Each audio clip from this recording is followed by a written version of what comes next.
Olá, olá, tudo bem? Sou o professor Diogo Lopes aqui, mais uma aula com vocês para dar continuidade no estudo do Poder Judiciário. E nessa aula a gente vai falar sobre a Justiça Estadual. Então, na sua tela, a gente vai iniciar agora com o estudo aí do Poder Judiciário e a gente vai falar sobre o que? A Justiça Estadual. Então, já vamos iniciar aqui o nosso estudo sobre a Justiça Estadual.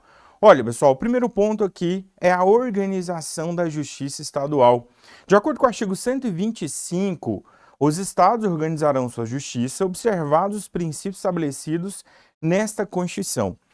Ressalta-se que, de acordo com o artigo 92 do texto constitucional, o Poder Judiciário, ele tem como órgãos da Justiça Estadual os tribunais de justiça e os juízes estaduais.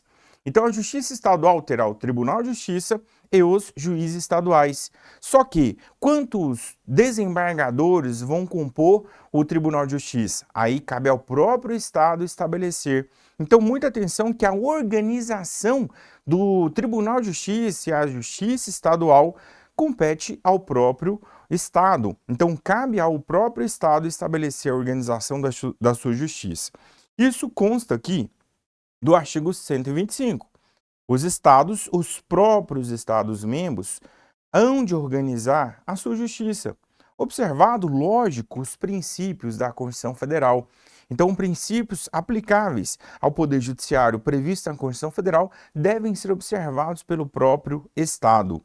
E olha, ainda falando aqui sobre organização, o artigo 125, parágrafo 1º, quando ele vai falar da competência do Tribunal de Justiça, da Justiça Estadual, ele estabelece que a lei de organização do Judiciário, do Poder Judiciário Estadual, será de iniciativa do próprio TJ. Então note que a Constituição do Estado vai estabelecer a competência, mas cabe à lei organizar a Justiça Estadual. E essa lei é de iniciativa do Tribunal de Justiça. E note que aqui não está dizendo lei complementar, falando a lei. Há de organizar, então, a Justiça Estadual, que é a Lei de Organização Judiciária. E alguns estados é o Código de Organização Judiciária, COG, né? Ou Lei de Organização Judiciária. Cabe ressaltar que essa lei vai estabelecer a organização do Tribunal de Justiça, a composição, quantos membros, quais são os órgãos. Então, a estrutura do judiciário, no que tange aqui a organização, compete à lei, feita pela Assembleia Legislativa, mas ela é de iniciativa do próprio Tribunal de Justiça. Só, vamos falar aqui agora sobre competência. Na sua tela aí, competência da Justiça Estadual. E o primeiro ponto aqui, qual é o instrumento normativo que vai estabelecer a competência da Justiça Estadual?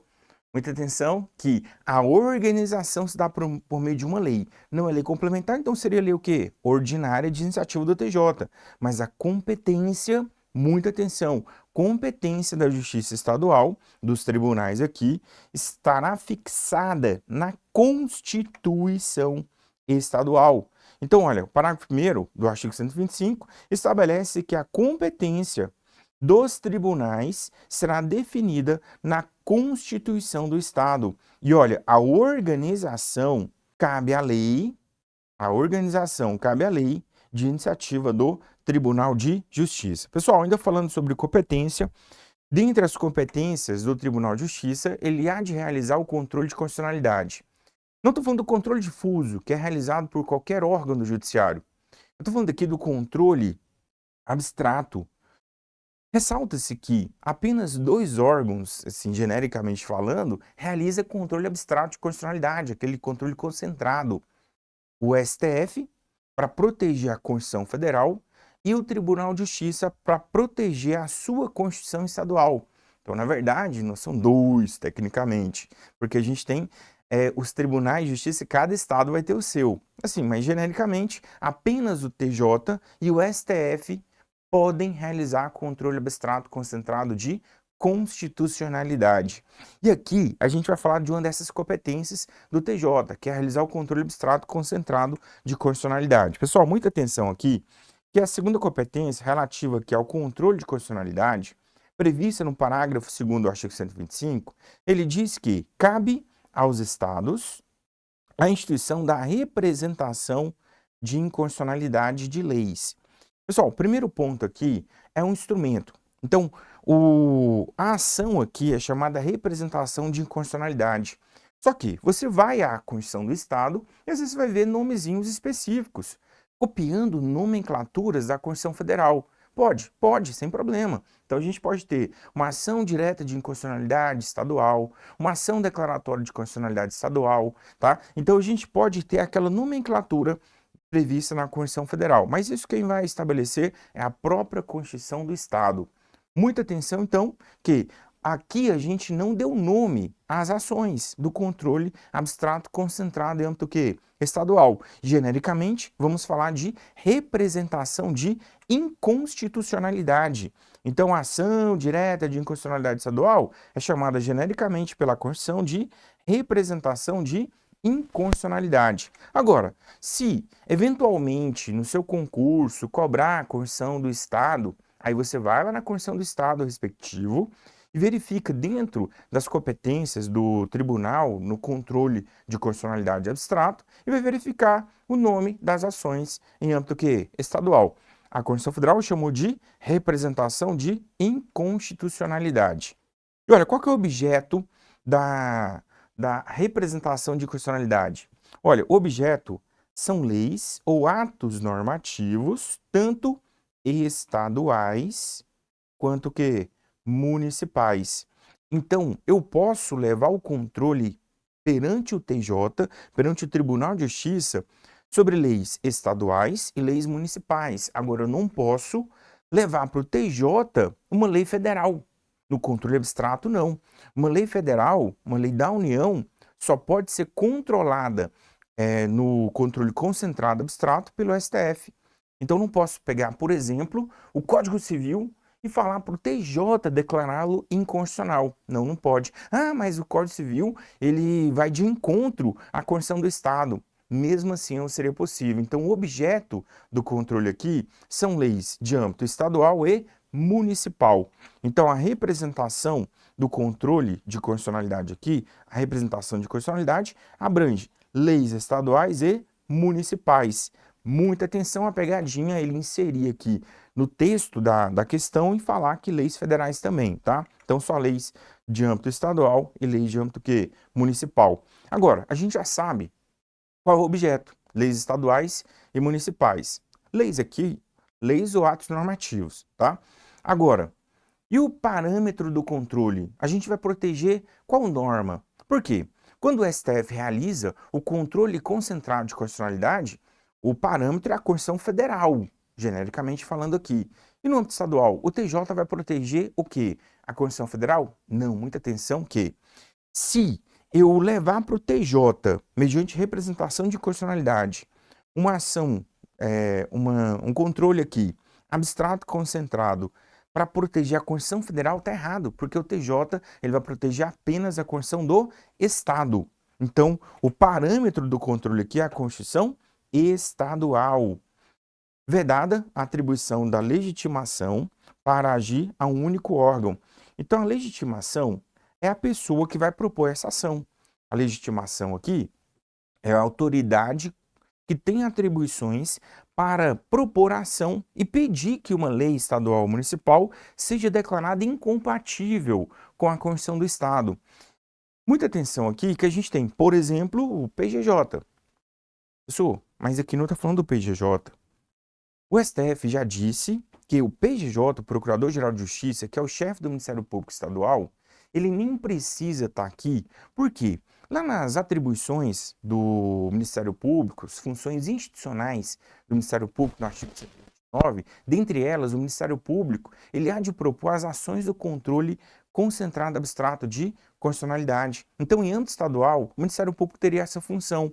Então, o primeiro legitimado que nos vem à mente aqui é o Procurador-Geral de Justiça, que é o chefe do Ministério Público em âmbito quê? Estadual, tá? Então, pode ser só ele? Não. Aí a Constituição do Estado deveria estabelecer, dentre os legitimados, o Procurador-Geral de Justiça, que é o chefe do Ministério Público Estadual, mas outros legitimados. Pode ser o governador? Pode. Então, comparando com a Constituição Federal, pode ser o governador? Pode. Pode ser a mesa da Assembleia Legislativa? Pode. Pode ser o PGJ? Na verdade, de acordo com o Supremo, deve. Por quê? Porque, dentre os legitimados, o Procurador-Geral de Justiça ele já teria essa função constitucional de propor ações do controle abstrato concentrado de constitucionalidade. Então, seria o PGJ, poderia ter o governador, a mesa e a Constituição do Estado que vai estabelecer. A única vedação não pode ter apenas um único legitimado para propor a representação de constitucionalidade perante o Tribunal de Justiça. Pessoal, então aqui, recapitulando alguns pontos que a gente viu. A Justiça Estadual é composta pelo Tribunal de Justiça e os juízes estaduais. Dentre as competências, o TJ, ele há de realizar o quê? O controle. Só que ele vai fazer o controle aqui para proteger a Constituição Estadual de leis ou atos normativos estaduais ou leis ou atos normativos municipais, em face da Constituição Estadual. Agora, é possível realizar o controle de leis ou atos normativos estaduais ou municipais perante a Constituição Federal? Mas quem realiza é o próprio quê? Supremo Tribunal Federal. Cabe ao Supremo proteger a Constituição Federal. E olha, não cabe ao TJ realizar o controle, mesmo que seja para proteger a Constituição Estadual, em face aqui, né, tendo como objeto leis o quê? Federais. Então, eu não posso realizar em âmbito estadual controle abstrato, concentrado de constitucionalidade, em face da Constituição do Estado, beleza? Aí seria em face da Constituição Federal, mas quem realiza o controle para proteger a Constituição Federal é o Supremo Tribunal Federal. Bem, pessoal, ainda relacionado aqui a competências, vamos falar aqui agora sobre as câmaras regionais. O parágrafo 6º do artigo 125 estabelece que o Tribunal de Justiça poderá funcionar descentralizadamente, constituindo câmaras regionais, a fim de assegurar o pleno acesso do jurisdicionado a todas as fases do processo. Esse assunto aqui relaciona-se ao mesmo tempo à competência, mas também à organização. Por quê? É possível que se crie câmaras regionais para que o tribunal funcione de maneira descentralizada e realize aqui uma prestação jurisdicional mais próxima do jurisdicionado, mais próxima da população, garantindo então ao jurisdicionado o acesso à justiça aqui com mais facilidade. Próximo ponto aí relacionado à competência é a chamada justiça itinerante. O artigo 125, parágrafo 7º, estabelece que o Tribunal de Justiça instalará a justiça itinerante com a realização de audiências e demais funções da atividade jurisdicional nos limites territoriais da respectiva jurisdição, servindo-se de equipamentos públicos e comunitários. Então, é possível que o TJ realize a justiça itinerante para levar a justiça aos jurisdicionados em toda a extensão do território do Estado, realizando aqui audiências e demais funções jurisdicionais, tá? Da atividade aqui jurisdicionais. Próximo ponto aí, pessoal, ainda relacionado à competência, varas especializadas. Essas varas especializadas serão criadas para competência exclusiva para questões agrárias. O artigo 126 estabelece que, para dirimir conflitos fundiários, o Tribunal de Justiça proporá a criação de varas especializadas com competência exclusiva para questões agrárias. Então, note que a competência dessas varas especializadas, nos termos aqui do artigo 126, ela é para exercer competência exclusiva relacionada a questões do quê? Agrárias, para resolver conflitos fundiários agrários. Parágrafo único. Sempre que necessário a eficiência da prestação jurisdicional, o juiz far-se-á presente no local do litígio. Então, sempre que houver necessidade, o juiz ele vai se fazer presente no local do litígio para entender melhor e poder exercer uma jurisdição mais próxima da realidade. Uma jurisdição em que vai julgar dentro do que seja verdadeiro. É a chamada busca da verdade. Então, se o juiz vai lá, ele tem uma condição mais próxima da realidade de julgar com imparcialidade e fazer, de fato, aqui a justiça. Então, muita atenção que na prestação jurisdicional, o juiz se fará presente no local do litígio. Mas é sempre? Não.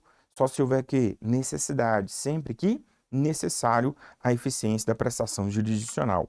Pessoal, o próximo ponto aí, vamos falar aqui agora da Justiça Militar Estadual. Nós temos a Justiça Militar da União, que é uma justiça especializada para julgar o quê? Crimes militares contra as instituições federais, Marinha, Exército e Aeronáutica. Então, a competência da Justiça Militar da União está no artigo 124. Compete à Justiça Militar da União julgar os crimes militares nos termos da lei. Então, a lei, Código Penal Militar e o Código de Processo Penal Militar vão regular essa competência da Justiça Militar da União. Agora, vamos falar da Justiça Militar Estadual. Olha, a Justiça Militar Estadual, primeiro aqui, relacionada à organização da Justiça Militar Estadual. O parágrafo 3º do artigo 125 diz que a lei estadual poderá criar, mediante proposta do Tribunal de Justiça, a Justiça Militar Estadual, constituída em primeiro grau, pelos juízes de direito e pelo Conselho de Justiça.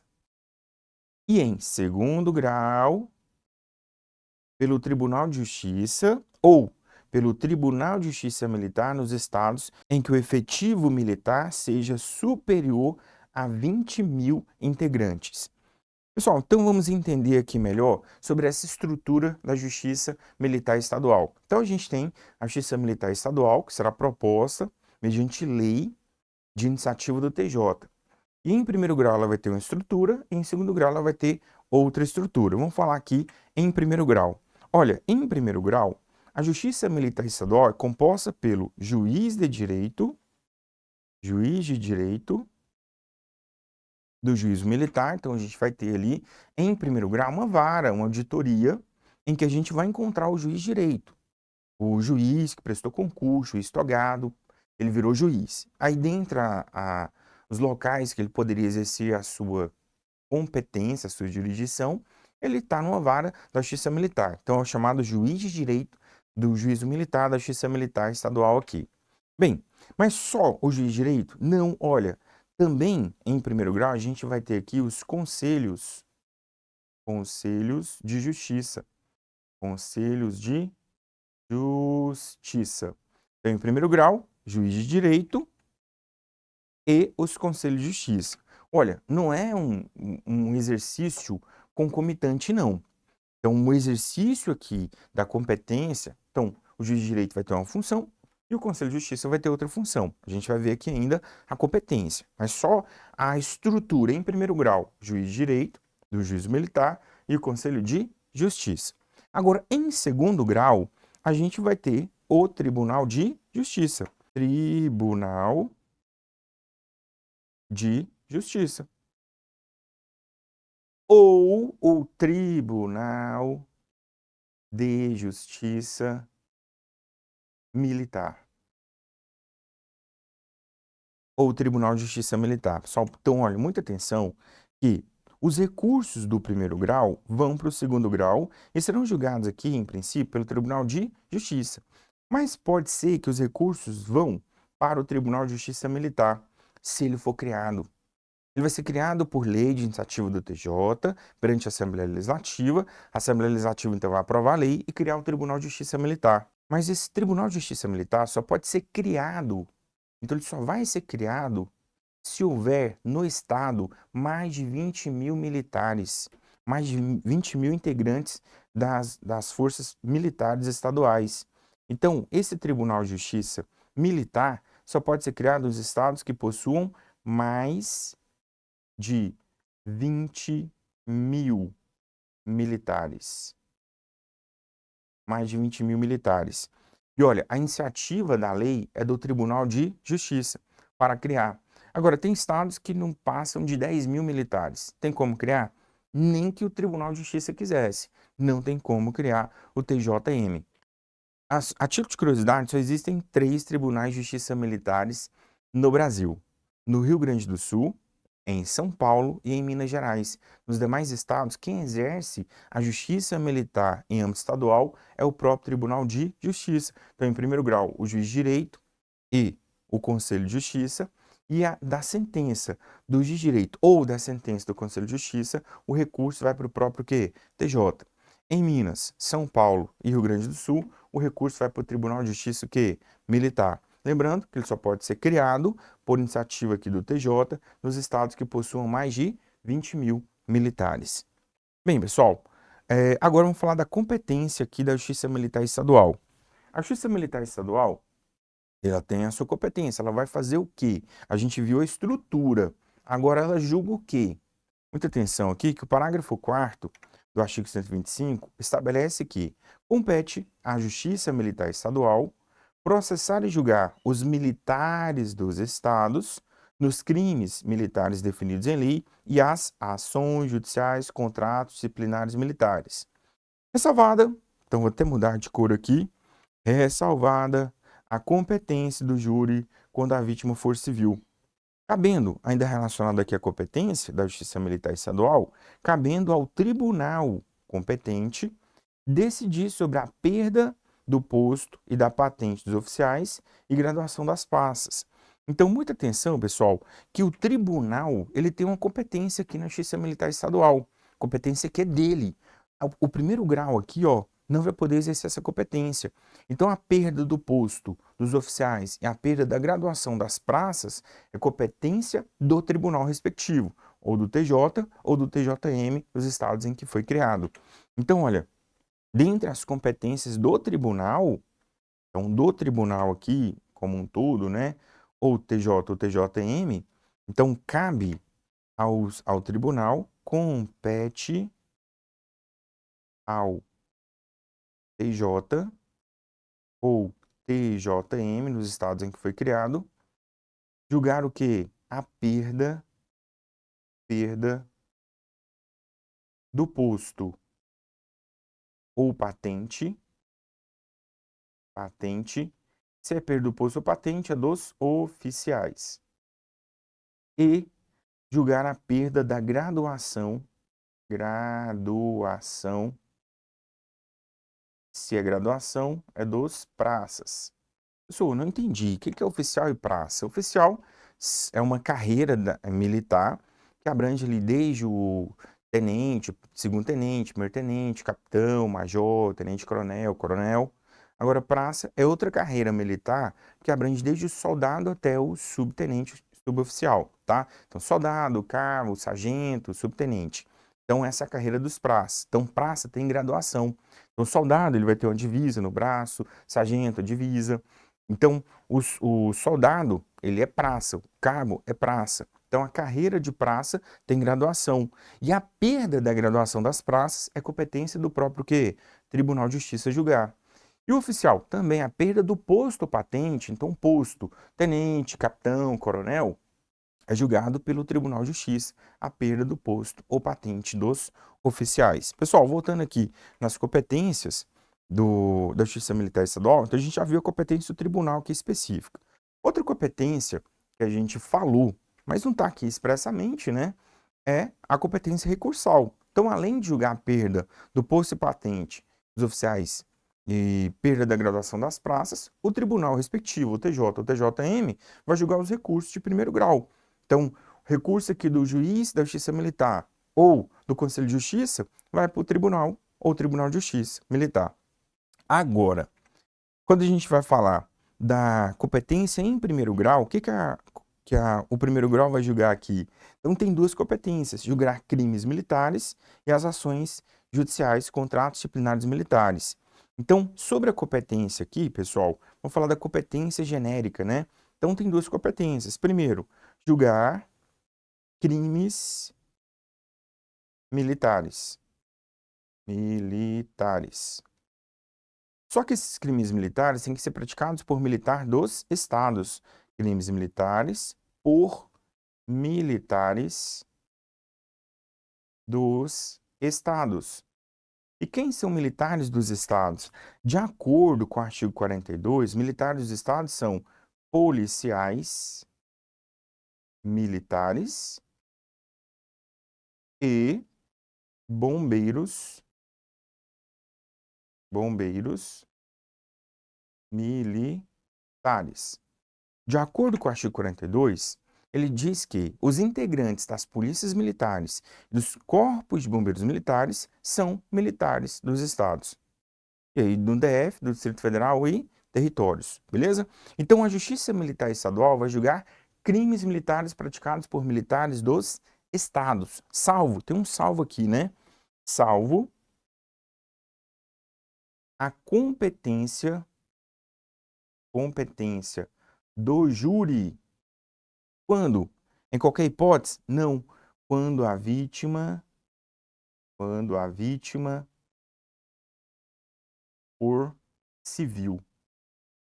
Pessoal, então, se for crime militar e for crime doloso contra a vida de militar e configurar nos termos do artigo 9º do Código Penal Militar, quem vai julgar não é a justiça, não é o tribunal do júri, vai ser a Justiça Militar Estadual.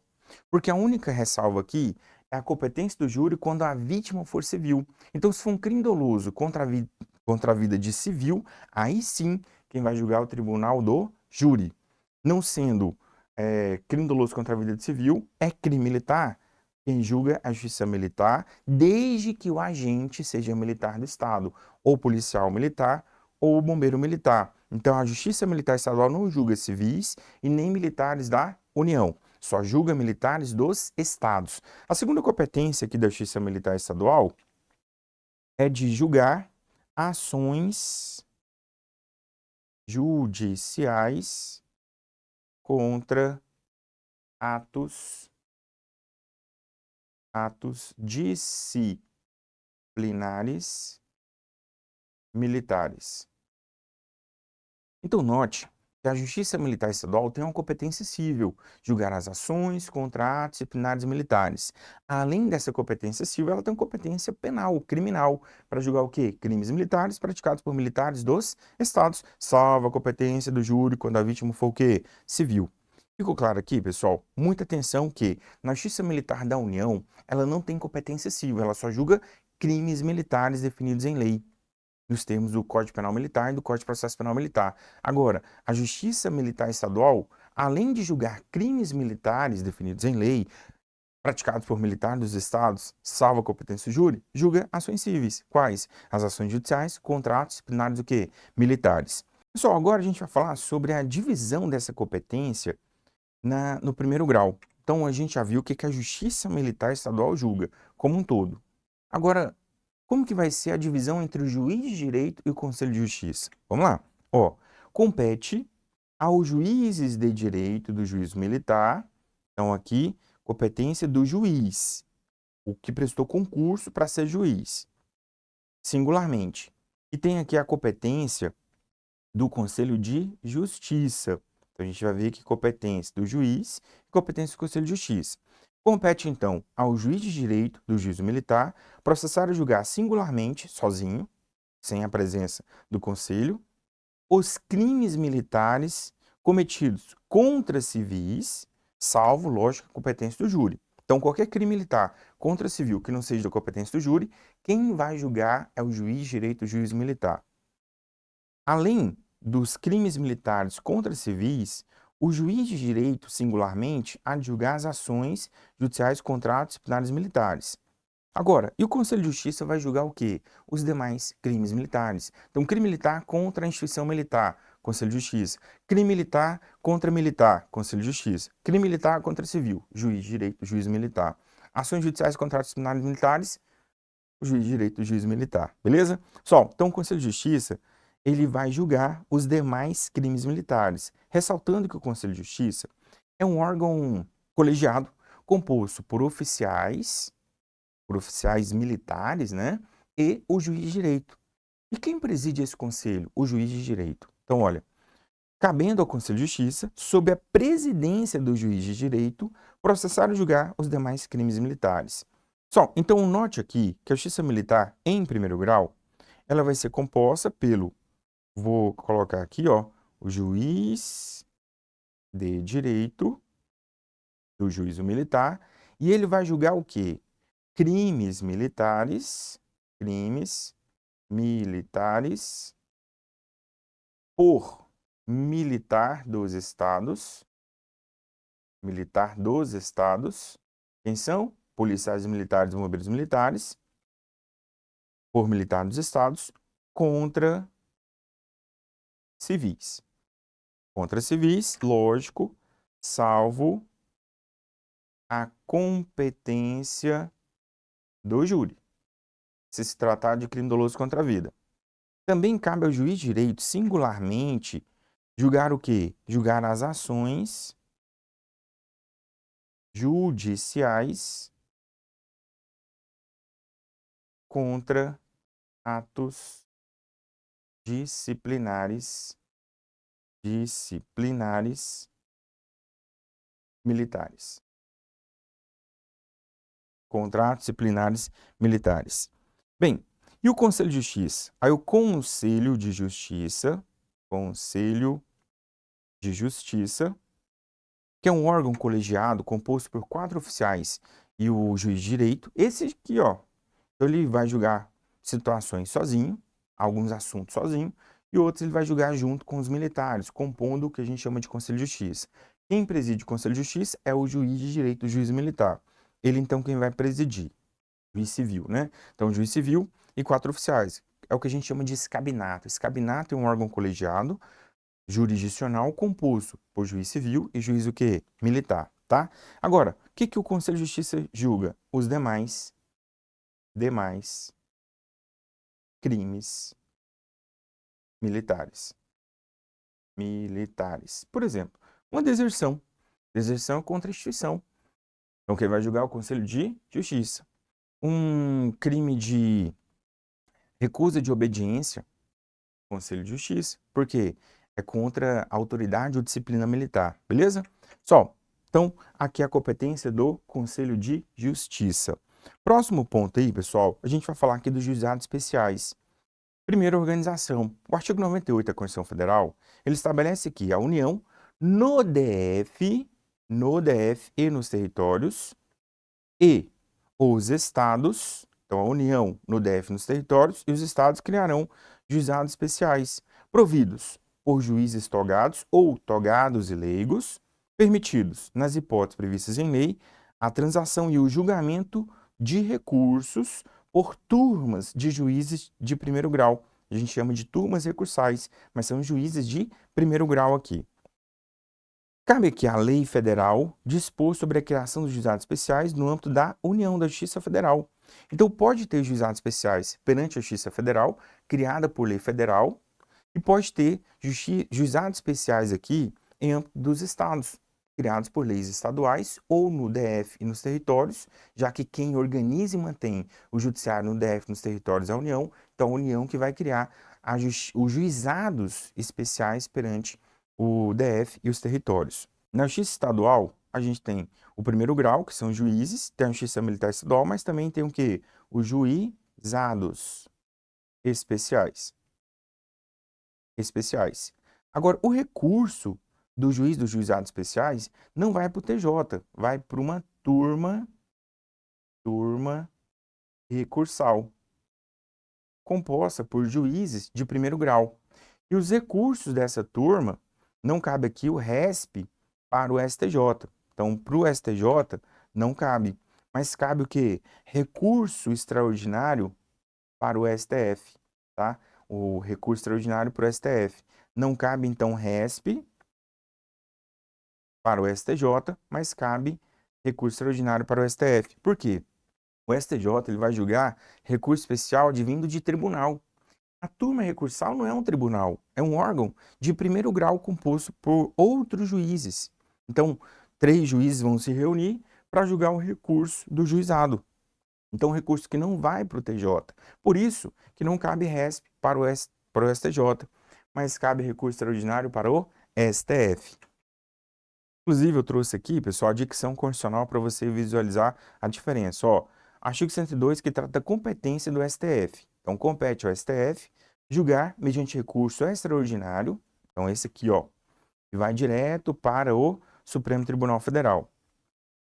Recurso extraordinário, as causas decididas em única ou última instância, quando a decisão recorrida contrariar dispositivo da Constituição, declarar inconstitucionalidade de tratado ou lei federal, julgar válida lei ou ato de governo local contestado em face da Constituição, ou julgar válida lei local contestada em face de lei federal.